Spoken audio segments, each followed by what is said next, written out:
بسم اللہ الرحمن الرحیم۔ السلام علیکم ورحمۃ اللہ وبرکاتہ۔ ناظرین، دفاع سنت سیریز میں ایک مرتبہ پھر ہم آپ کو خوش آمدید کہتے ہیں۔ واقعہ معراج سے متعلق ہمارے بہت سے بھائی ایسے ہیں جو کہ یہ سمجھتے ہیں کہ اس کے اندر رسول اللہ صلی اللہ علیہ وآلہ وسلم کو اللہ تبارک و تعالیٰ نے اپنے بہت قریب کیا اور اپنی زیارت فرمائی، ان کو اپنی زیارت کروائی۔ اس حوالے سے آج کا جو ہمارا موضوع ہے وہ یہ ہے کہ کیا رسول اللہ صلی اللہ علیہ وآلہ وسلم نے اللہ رب العزت کو اپنی زندگی کے اندر دیکھا ہے یا نہیں دیکھا۔ اس کے بارے میں مختلف روایات ہمیں ملتی ہیں۔ بعض روایات میں یہ آتا ہے کہ رسول اللہ صلی اللہ علیہ وسلم نے اپنے رب کو دیکھا ہے، لیکن بعض روایات ایسی ہیں جیسا کہ صحیح مسلم کی روایت کے اندر سیدنا عائشہ رضی اللہ تعالیٰ عنہ فرماتی ہیں کہ جو یہ شخص کہتا ہے کہ رسول اللہ صلی اللہ علیہ وسلم نے اپنے رب کو دیکھا ہے تو وہ جھوٹ بولتا ہے، بہت بڑا جھوٹا ہے، کذاب ہے۔ یہ جو بظاہر تعارض نظر آ رہا ہے، اس کی اصل حقیقت کیا ہے؟ کیا ان دونوں روایات، دونوں طرح کی روایات کے اندر کوئی تطبیق ہے جو علماء بیان کرتے ہیں یا نہیں، اور واقعتاً رسول اللہ صلی اللہ علیہ وسلم نے اپنے رب کو دیکھا ہے یا نہیں دیکھا؟ اور بھی بعض ہمارے ایسے مسلمان ہیں، سادہ لو عوام جو، اور بعض سیکولر طبقہ، لبرل طبقہ اور ملحدین طبقہ، وہ یہ کہتا ہے کہ اللہ کی ذات اتنی بڑی ذات ہے، وہ ہمیں انسانوں کو ہماری زندگی کے اندر اپنا دیدار کیوں نہیں کرواتی؟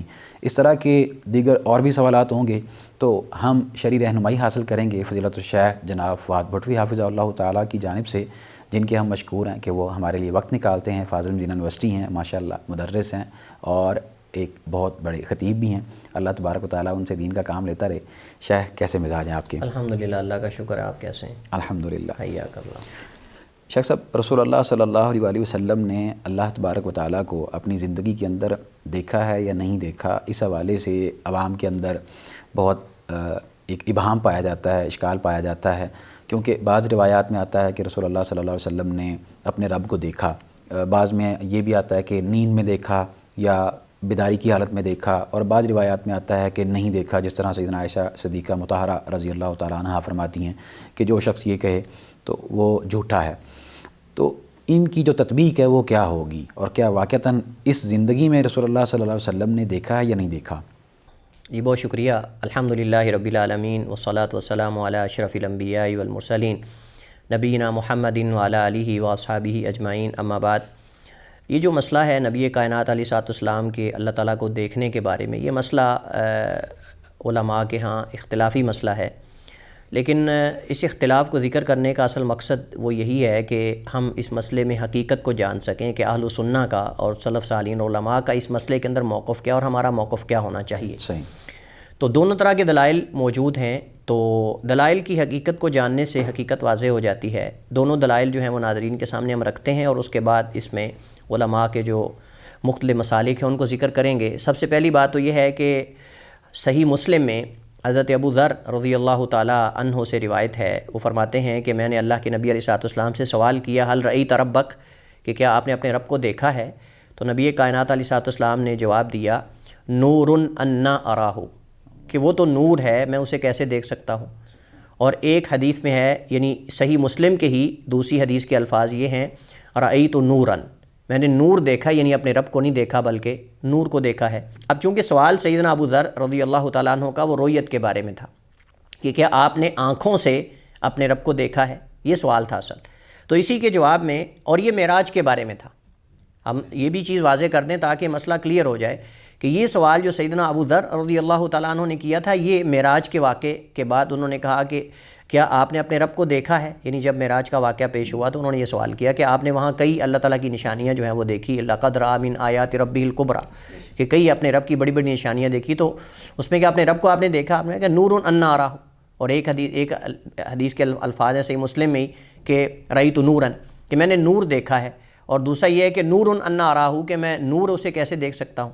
جبکہ اس کے مد مقابل دوسری طرف سیدنا عبداللہ بن عباس رضی اللہ تعالیٰ عنہما، ان سے حدیث ہے، مسند احمد میں مرفوع حدیث ہے، اس میں رسول اللہ صلی اللہ علیہ وسلم فرماتے ہیں، عبداللہ بن عباس رضی اللہ تعالیٰ عنہما نقل کرتے ہیں کہ اللہ کے نبی نے فرمایا، رأیت ربی عز وجل، کہ میں نے اپنے رب عز وجل کو دیکھا۔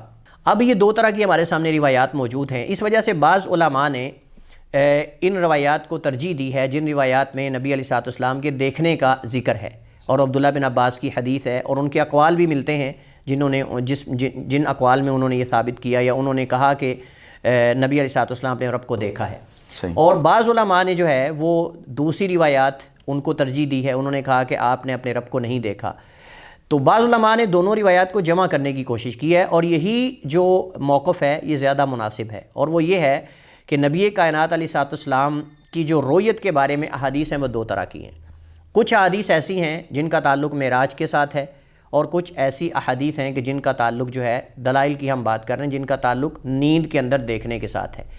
لہٰذا اگر ہم ان کو، کیونکہ جب جو ہے وہ دلائل دونوں صحیح ہوں اور اس وقت جو ہے ان دونوں کو جمع کرنے کی صورت ممکن ہو تو جمع کیا جاتا ہے ان کو۔ بے شک۔ تو جمع کی صورت یہ ہے کہ نبی علیہ الصلوۃ والسلام نے جن احادیث کے اندر نفی کی گئی ہے کہ آپ نے اپنے رب کو نہیں دیکھا، جیسے صحیح مسلم کی حدیث ہم نے ذکر کی، اور یہ سب سے زیادہ صحیح حدیث ہے چونکہ صحیح مسلم ہے، تو اس حدیث سے مراد آنکھوں سے دیکھنا ہے، اور یہ واقعہ معراج میں آپ نے نفی کی کہ میں نے اپنے رب کو نہیں دیکھا۔ اور جن احادیث میں اس بات ہے، جیسا کہ عبداللہ ابن عباس رضی اللہ تعالیٰ عنہما کی حدیث جو مسند احمد میں الشریعہ للاجوری وغیرہ دیگر عقیدے کی کتابوں کے اندر بھی یہ حدیث سند کے ساتھ موجود ہے اور حدیث صحیح ہے۔ البتہ بعض علماء نے اسے موقوفاً صحیح کہا ہے، بعض علماء نے اسے مرفوعاً صحیح کہا ہے، لیکن حدیث جو ہے وہ عبداللہ بن عباس تک مرفوع ہو یا موقوف ہو یہ صحیح ہے۔ وہ یہ ہے کہ اللہ کے نبی علیہ الصلوۃ والسلام نے اپنے رب کو دیکھا ہے۔ اب ہم آتے ہیں جن احادیث میں دیکھنے کا ذکر ہے ان کا تعلق نیند کے ساتھ ہے، ان کا تعلق نیند کے ساتھ ہے کہ آپ نے نیند میں دیکھا، اور وہ اللہ تعالیٰ نے فرماتے ہیں رأیت ربی فی احسن صورہ، کہ میں نے اپنے رب کو سب سے احسن بہترین صورت میں دیکھا، اور اللہ تعالیٰ نے مجھے مخاطب کر کے فرمایا کہ اے محمد کریم صلی اللہ علیہ وسلم کیا آپ بتا سکتے ہیں کہ یہ فرشتے کس بارے میں جھگڑ رہے ہیں، بحث مباحثہ کر رہے ہیں؟ تو وہ کفارات کے بارے میں کہ کون کون سی چیزیں گناہوں کا کفارہ بن سکتی ہیں، ان چیزوں کے بارے میں فرشتے آپس میں بحث کر رہے تھے۔ تو یہ واقعہ نیند کے اندر یہ پیش آیا۔ اسی طرح عبداللہ بن عباس رضی اللہ تعالیٰ عنہما انہی سے بعض احادیث کے اندر یہ بھی مروی ہے کہ انہوں نے کہا کہ نبی علیہ الصلوۃ والسلام نے اپنے دل سے اپنے رب کو دیکھا ہے، دل سے اپنے رب کو دیکھا ہے، یعنی اللہ تعالیٰ کی صفات اور مطلب ان چیزوں کو اللہ تعالیٰ نے ان کے دل کے اندر یعنی اپنی رؤیت اور یہ چیز جو اس کا القاء کیا۔ تو کچھ احادیث جو اس بات کے بارے میں ہیں وہ مطلق ہیں اور کچھ مقید ہیں۔ مطلق کیا ہے کہ اپنے رب کو دیکھا ہے، اور مقید کیا ہے کہ دل کے اندر اور نیند کے اندر دیکھا ہے، نیند کے اندر دیکھا اور دل کے ساتھ دیکھا ہے۔ تو یہ قاعدہ اور اصول ہے کہ جب تعارض ہو تو اس وقت یعنی چونکہ دوسری طرف دلائل نفی کے ہیں تو ہم مطلق کو مقید پر محمول کریں گے، اور ہم کہیں گے کہ جن احادیث میں دیکھنے کا ذکر ہے ان میں دل سے دیکھنا ہے اور نیند کے اندر دیکھنا ہے، اور جن احادیث میں نفی ہے ان میں آنکھ سے دیکھنا جو ہے اس کی نفی ہے۔ تیسری بات یہ ہے کہ ہم نے کیوں ان دلائل کو جمع کرنے کی کوشش کی، اور ہم کیوں کہتے ہیں کہ ہم دلائل کو جمع کریں نہ کہ ہم ترجیح دیں، کیونکہ اگر ہم ترجیح دیتے ہیں، ہم کہتے ہیں کہ نبی علیہ الصلوۃ والسلام نے اپنے رب کو دیکھا ہے، تو پھر ہم ان دو حدیث کا کیا کریں گے جن حدیث میں آپ نے خود فرمایا نور انا اراہ، کہ وہ نور ہے میں کیسے اسے دیکھ سکتا ہوں، میں نے تو نور دیکھا ہے۔ اور سیدہ عائشہ رضی اللہ تعالیٰ عنہ کی صحیحین کے اندر بخاری مسلم میں حدیث ہے، فرماتی ہیں من زعم ان محمدًا رأى ربہ فقد اعظم علی اللہ الفریہ، کہ جو شخص یہ گمان کرتا ہے کہ نبی کریم علیہ الصلوۃ والسلام نے محمد کریم نے اپنے رب کو دیکھا ہے تو اس نے اللہ پر بہت بڑا بہتان باندھا ہے، بہت بڑا جھوٹ بولا ہے، اور یہ صحیح بخاری صحیح مسلم کی حدیث ہے، اور یہ سب سے زیادہ صحت میں مقدم ہے، صحیح حدیث ہے۔ پھر ہم ان کا کیا کریں گے؟ اس وجہ سے ہم کہتے ہیں کہ ہم جمع کی صورت نکالیں گے، اور جمع کی صورت یہ ہے کہ جن احادیث میں دیکھنے کا ذکر ہے اس سے مراد نیند میں اور دل سے دیکھنا ہے، اور جن حدیث میں نفی ہے اس سے مراد معراج کے واقعے کے اندر آنکھوں سے دیکھنے کی نفی ہے کہ آپ نے نہیں دیکھا، آپ نے نہیں دیکھا۔ اور اس سے بڑی دلیل یہ ہے کہ جمع کی صورت زیادہ افضل اور بہتر ہے کہ آپ نے اپنے رب کو آنکھوں سے نہیں دیکھا، وہ یہ ہے کہ اللہ تعالیٰ نے سورہ اسراء کے اندر آغاز میں معراج کے واقعے کو ذکر کیا، اس میں اللہ تعالیٰ نے فرمایا سبحان الذی اسریٰ بعبدہ لیلا من المسجد الحرام الی المسجد الاقصی الذی بارکنا حولہ لنریہ من آیاتنا انہ هو السمیع البصیر، اس میں آیات کا ذکر ہے۔ اسی طرح سورہ نجم کے اندر لقد رأى من آیات ربہ الکبریٰ، اپنے رب کی بڑی بڑی نشانیاں دیکھیں۔ تو اگر اپنے رب کو نبی کائنات نے آنکھوں سے دیکھا ہوتا تو اللہ تعالیٰ اس بڑی نشانی کو بھی ذکر کرتا، بہت بڑی فخر کی بات تھی، یعنی اعزاز کی بات تھی، اس سے بڑا کوئی اعزاز نہیں۔ کیونکہ کوئی بندہ کہے کہ یہ کیسے اعزاز ہے جی، ہم کہیں گے یہ تمام نعمتوں سے بڑی نعمت اہل جنت کو جو ملے گی وہ کیا ہوگی؟ اللہ کی رؤیت، اللہ کا دیدار ہے۔ دلیل کیا ہے؟ دلیل صحیح ہے، ان کے اندر حدیث موجود ہے کہ نبی کریم علیہ الصلوۃ والسلام نے فرمایا کہ جب اہل جنت جنت میں چلے جائیں گے اور اہل جہنم جہنم میں چلے جائیں گے، اس وقت اللہ تعالیٰ اہل جنت سے خود ان سے مخاطب ہو کر اللہ تعالیٰ فرمائے گا ان کو مخاطب کر کے کہ میرے بندو اور کچھ چاہیے؟ تو جنتی خوشی میں کہیں گے اللہ کیا تم نے ہمارے چہروں کو روشن نہیں کر دیا؟ کیا تم نے ہمیں جنت میں داخل نہیں کر دیا؟ اللہ ساری نعمتیں ہیں اور ہمیں کیا چاہیے؟ اس وقت اللہ تعالیٰ جو ہے ان کو اپنا دیدار کروائے گا. اور اللہ تعالیٰ نے قرآن کریم میں ذکر کیا للذین احسنوا الحسنی، کہ ان لوگوں کے لیے کہ جو اچھے عمل کرتے ہیں ان کے لیے حسنہ یعنی جنت ہے. جنت بعض علماء بعض کہتے ہیں اللہ تعالیٰ کا دیدار ہے. لہم ما یشاءون فیہا ولدینا مزید، ان کے لیے جو کچھ چاہیں گے وہ اس میں ہوگا اور ہمارے پاس ایکسٹرا اضافی بھی ہے. زائد، اس زائد سے مراد اللہ کا دیدار رویت، جیسے عبداللہ بن عباس سے ہی یہ مروی ہے. تو اس سے پتہ چلتا ہے کہ سب سے بڑی نعمت جنت میں جو جنتیوں کو ملے گی وہ اللہ کا دیدار ہے اور اللہ کی رضا اور خوشنودی ہے. اس سے بڑی کوئی اور نعمت نہیں ہے. اور جب یہ بڑی نعمت ہے اور اس سے بڑی کوئی بھی شرف کی بات نہیں، تو اللہ کے نبی کے جب فضائل کو ذکر کیا جا رہا ہے اس اسراء کی سورہ اسراء اور سورہ بنی اسرائیل کے آغاز میں، اور اسی طرح لقد رأى من آیات ربہ الکبریٰ، تو وہاں رویت کو بھی ذکر کرنا چاہیے تھا. رہی بات جو دوسری آیت سے استدلال کیا جاتا ہے کہ وَلَقَدْ رَآهُ نَزْلَةً أُخْرَىٰ، کہ دوسری دفعہ انہوں نے دیکھا، تو اس سے مراد سیدہ عائشہ سے ہی حدیث ہے کہ نبی علیہ السلام سے جب سوال کیا گیا، ترمذی کے اندر حدیث یہ موجود ہے کہ اللہ کے نبی علیہ السلام سے روایت ہے کہ آپ نے فرمایا کہ اس سے مراد جبریل ہے، جیسے حضرت عائشہ سے روایت ہے کہ اس سے مراد جو ہے وہ جبریل ہے، کہ آپ نے دوسری دفعہ جبریل کو دیکھا. 2 دفعہ آپ نے ان کی اصلی حالت میں دیکھا جبریل کو. اور یہ جو دوسری دفعہ دیکھنے کا ذکر سورہ نجم کے اندر ہے، اس سے مراد بھی جبریل علیہ السلام ہے، نہ کہ اللہ تعالیٰ ہے. تو جب راجح قول کے مطابق دوسری دفعہ دیکھنے سے مراد نزلتاً اخرى سے مراد جو ہے وہ جبریل ہیں، تو پھر رویت کی نفی ہوتی ہے. اور اس طرح اللہ کے نبی نے خود جو ہے وہ صاحب قصہ نے ذکر کر دیا کہ میں نے اپنے رب کو نہیں دیکھا. تو راجح بات یہ ہے کہ جن احادیث میں اثبات ہے ان سے مراد دل سے دیکھنا اور نیند کے اندر دیکھنا ہے، اور جن احادیث کے اندر جو ہے وہ نفی ہے ان کے اندر بیداری کی حالت میں آنکھوں سے دیکھنے کی نفی ہے کہ آپ نے اپنے رب کو نہیں دیکھا. صحیح. اگر دیکھا جائے تو دوسری طرف رسول اللہ صلی اللہ علیہ وسلم کے بارے میں ہم اگر یہ کہتے ہیں، یعنی بعض لوگ یہ کہتے ہیں کہ آپ کو کیا ضرورت ہے کہ آپ نبی صلی اللہ علیہ وسلم کو یہ اعزاز نہیں دیتے، اور آپ یہ کہتے ہیں کہ اللہ تبارک و تعالیٰ کو انہوں نے نہیں دیکھا. تو وہ تو اللہ تبارک و تعالیٰ کے محبوب ترین نبی ہیں اور امام الانبیاء ہیں، سید الانبیاء ہیں، تو اللہ تبارک و تعالیٰ ان کو کیوں نہیں دکھا سکتے؟ اللہ تو قادر ہیں. تو ہم یہی کہتے ہیں کہ بے شک اس میں کسی قسم کے شک کی گنجائش ہی نہیں ہے کہ ہمارا اس بات کے اوپر یقین اور ایمان ہے. اور اگر اس پر ایمان یقین ہے کہ اللہ نے اپنا دیدار ان کو نہیں کروایا، تو وہ بھی رسول اللہ صلی اللہ علیہ وسلم کے فرامین کے مطابق ہی ہے. ہمیں کیا ضرورت ہے کہ نعوذ باللہ ہم ان سے یہ اعزاز چھینیں؟ نہیں، اس سے نبی علیہ السلام کے جو مقام اور مرتبہ اس میں کوئی کمی واقع نہیں ہوتی. اور دوسری بات یہ ہے کہ اللہ تعالیٰ کا نظام ہے کہ دنیا میں قیامت سے پہلے اللہ تعالیٰ کو کوئی آنکھوں سے نہیں دیکھ سکتا. یہ اللہ تعالیٰ کا نظام ہے. تو اس میں تو کوئی اللہ کے نبی صلی اللہ علیہ وسلم کے. دوسری بات یہ کہ کوئی کسی صحیح نص کے اندر آنکھوں سے دیکھنے کا موجود ہی نہیں، کیونکہ حضرت عبداللہ بن عباس سے میں نے کہا کہ 2 طرح کی روایات ہیں، مطلق ہے اور مقید ہے. مطلق کا مطلب عام دیکھنے کا ذکر ہے، اور مقید کا مطلب یہ ہے کہ نیند کے اندر یا دل سے دیکھنے کا ذکر ہے. تو وہ ہم مقید پہ معمول کریں گے اور ہم کہیں گے کہ جو عبداللہ بن عباس نے دعویٰ کیا ہے وہ دل سے. اور بلکہ یہاں ایک بڑی اہم بات وہ یہ کہ امام دارمی رحمہ اللہ تعالیٰ نے، امام دارمی نے اپنی کتاب، جو ان کی کتاب ہے نقد الدارمی البشر مریسی، اس کتاب کے اندر باقاعدہ یہ دعویٰ کیا ہے اجماع کا. وہ کہتے ہیں کہ تمام صحابہ اکرام کا اس مسئلے پر اجماع تھا، نبی علیہ السلام نے اپنی آنکھوں سے اللہ تعالیٰ کو نہیں دیکھا. اور یہ بہت بڑی بات ہے. امام دارمی نے اپنی کتاب نقد الدارمی البشر مریسی جو ہے اس کتاب کے اندر یہ باقاعدہ اجماع نقل کیا ہے. اور وہ کہتے ہیں کہ تمام صحابہ کا اس مسئلے میں اختلاف ہی نہیں تھا، تمام صحابہ کا اس پر اتفاق اور اجماع تھا کہ نبی کائنات نے اپنی آنکھوں سے رب کو نہیں دیکھا. باقی جو اس بات ہے اس سے مراد دل سے دیکھنا اور نیند کے اندر دیکھنا ہے. اچھا شیخ، ایک سوال یہ پیدا ہوتا ہے، بعض لوگ یہ اعتراض کرتے ہیں، جو ملحدین ہیں وہ بھی کرتے ہیں، اور سیکولر طبقہ یا بعض دفعہ چھوٹے بچے بھی یہ سوال کرتے ہیں کہ اگر اللہ تبارک و تعالیٰ ہم سے اتنی محبت کرتے ہیں اور ہم سے پیار کرتے ہیں، ہمارے لیے انہوں نے جنت بنائی ہے، سب کچھ کیا ہے، تو پھر اللہ تبارک و تعالیٰ ہمیں اپنا دیدار کیوں نہیں کرواتے دنیا کے اندر، اس زندگی کے اندر؟ اللہ نے ہم سے خود کو کیوں چھپا رکھا ہے؟ جی عموماً یہ سوال ہر انسان کے ذہن میں آتا ہے، بچوں کے خصوصاً اپنے والدین سے وہ پوچھتے ہیں، اور ملحدین لوگوں کے ذہن خراب کرنے کے لیے یہ اشکال پیدا کرتے ہیں کہ اگر وہ موجود ہے تو اس کو دیکھا کیوں نہیں جا سکتا. دیکھیے، پہلی بات تو یہ ہے کہ اللہ تعالیٰ کے جتنے افعال ہیں اس کے ہر فعل کے اندر حکمت ہے. ہمارا اس پر ایمان ہونا چاہیے، اور کوئی بھی اللہ تعالیٰ کا فعل حکمت سے خالی نہیں. اللہ تعالیٰ نے جو چیزیں، جو نظام بنایا ہے اس میں وہ حکیم ہے اور وہ قدیر ہے اور وہ علیم اور خبیر ہے. اس پہ ہمارا ایمان. دوسری بات یہ ہے کہ ہم سب اس بات کو مانتے ہیں کہ یہ دنیا دارالامتحان ہے. بے شک. اگر سارے رب کو دیکھ لیتے تو سارے ایمان لے آتے، تو امتحان تو نہ رہتا. پھر دنیا میں اللہ تعالیٰ نے اس نظام کو، نظام دنیا کو نظام امتحان بنایا ہے. جیسے اللہ تعالیٰ قرآن کریم الذی خلق الموت والحیات لیبلوکم ایکم احسن عملا، اللہ تعالیٰ نے حیات و موت جو ہے یہ بنائی تاکہ آزمائے کون اچھے عمل کرنے والا ہے.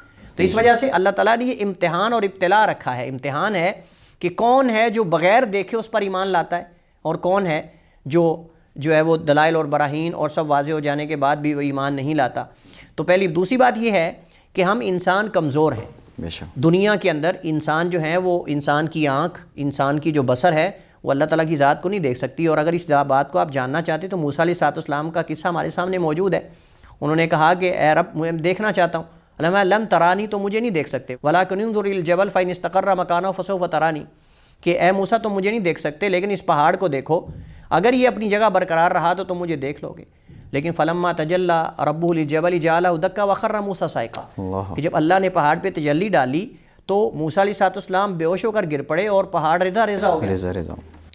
تو دنیا کے اندر انسان کے اندر وہ طاقت نہیں ہے کہ جو اللہ تعالیٰ کے نور دیکھ سکے، نور کو اور اللہ تعالیٰ کی ذات کو وہ دیکھ کر برداشت کر سکے. آپ دیکھیں ہم تو عذاب قبر جو ہے اس کی مردے کی چیخوں کو نہیں سن سکتے. اور اس پہ ہم بات کر چکے کہ نبی علیہ السلام میں آیا کہ اگر مجھے اس بات کا ڈر نہ ہوتا کہ تم دفنانا چھوڑ دو گے تو میں اللہ سے دعا کرتا کہ تمہیں عذاب قبر سنایا جائے کہ کیسے عذاب ہوتا ہے اور اس کی چیخوں پکار تمہیں سنائی جائے.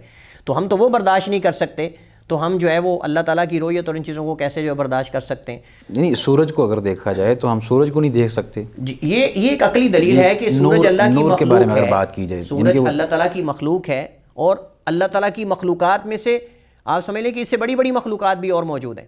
ہم اس سورج کی روشنی کو، لائٹ کی روشنی کو نہیں چند لمحات کے لیے آنکھ بھر کے دیکھ سکتے. تو اللہ تعالیٰ کے نور کو، جو اس نور کو بنانے والا ہے، اس کو ہم کیسے دیکھ سکتے ہیں؟ احادیث کے مطابق تو یہ بھی آتا ہے کہ اللہ کے نور کے 70 پردے ہیں، باقاعدہ 70 کے قریب. اور تیسری بات یہ ہے کہ اگر اللہ تعالیٰ کی رویت ہو جاتی دنیا میں تو ایمان بالغیب ختم ہو جاتا. ایمان بالغیب امتحان ہے، اس سے بڑا کوئی امتحان نہیں. یؤمنون بالغیب، غیب پر ایمان رکھتے ہیں. تو یؤمنون بالغیب جو ہے وہ صاف ظاہر ہے کہ وہ تب ہی ہوگا نا جب اللہ تعالیٰ کا دیدار نہ ہو. ہاں البتہ یہ ہے کہ اللہ تعالیٰ نے اپنے بندوں کو حق جاننے کے لیے، اپنی معرفت کے لیے ایسے نہیں چھوڑا بیکار، بلکہ اللہ تعالیٰ نے اپنی نشانیاں چھوڑی ہیں. اپنی دنیا کی ہر چیز کے اندر اللہ کی نشانی موجود ہے.